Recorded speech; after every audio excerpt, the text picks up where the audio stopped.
बहुत समय पहले हिमालय की गोद में स्थित एक छोटे से गांव में एक साधु महाराज रहते थे जिनका नाम संत प्रताप था। संत प्रताप अपने सत्य और परोपकार के कार्यों के लिए दूर दूर तक प्रसिद्ध थे। उनकी सादगी और सत्य की राह पर चलने की प्रेरणा ने गांव के लोगों के दिलों में गहरी छाप छोड़ी थी। उनके आश्रम में दूर दूर से लोग आते थे, अपनी समस्याओं का समाधान पाने और शांति की खोज में। संत प्रताप के आश्रम में एक छोटा सा बालक आता था जिसका नाम कृपाल था। कृपाल अपने माता पिता के साथ गांव में रहता था और उसकी आदत थी कि वह छोटी छोटी बातों में भी झूठ बोलता था।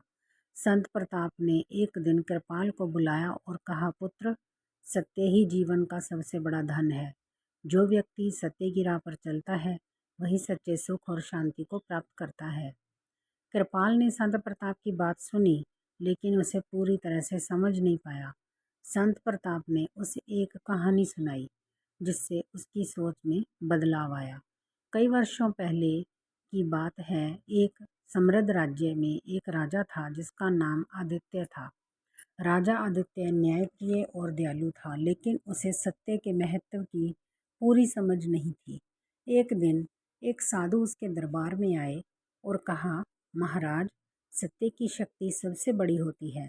जो व्यक्ति सत्य की राह पर चलता है उसे जीवन में कोई भी कठिनाई परास्त नहीं कर सकती।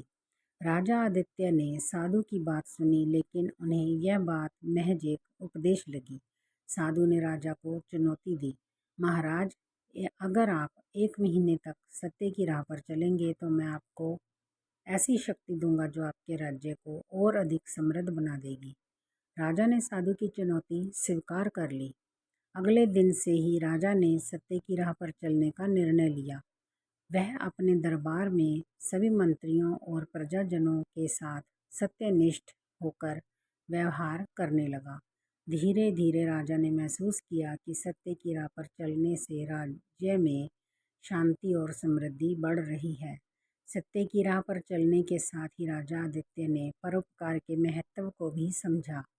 एक दिन एक गरीब किसान राजा के दरबार में आया और उसने कहा, महाराज, मेरे पास खाने के लिए कुछ भी नहीं है। मेरी फसलें बर्बाद हो गई हैं और मेरे परिवार को भूखों मरने की नौबत आ गई है। राजा आदित्य ने उसकी बात ध्यान से सुनी और तुरंत उसे सहायता देने का आदेश दिया। उन्होंने न केवल उस किसान की मदद की बल्कि अपने राज्य के सभी किसानों की स्थिति सुधारने के लिए कई योजनाएं बनाई। धीरे धीरे राज्य में गरीबी कम होने लगी और लोग खुशहाल जीवन जीने लगे। राजा आदित्य ने यह महसूस किया कि सत्य और परोपकार का मेल राज्य को समृद्धि और शांति की ओर ले जा सकता है।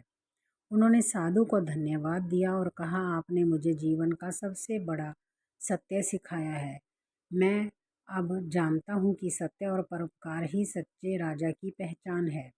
कृपाल ने यह कहानी सुनी और उसके दिल में सत्य और परोपकार का महत्व गहराई से बैठ गया। उसने संत प्रताप से वादा किया कि वह अब कभी झूठ नहीं बोलेगा और हमेशा परोपकार के मार्ग पर चलेगा। कृपाल ने अपने जीवन में संत प्रताप की शिक्षाओं को अपनाया और गांव में सत्य और परोपकार का संदेश फैलाने लगा। कृपाल के सत्य और परोपकार के मार्ग पर चलने से गांव में भी बदलाव आने लगा। गांव के लोग एक दूसरे की मदद करने लगे और एक दूसरे के प्रति ईमानदार रहने लगे। धीरे धीरे गांव में सुख और समृद्धि का माहौल बनने लगा। एक दिन कृपाल ने संत प्रताप से पूछा, गुरुजी, सत्य और परोपकार के मार्ग पर चलने से हमें क्या मिलता है? संत प्रताप ने मुस्कुराते हुए उत्तर दिया, पुत्र, सत्य और परोपकार से हमें सच्ची शांति, समृद्धि और लोगों का प्रेम मिलता है।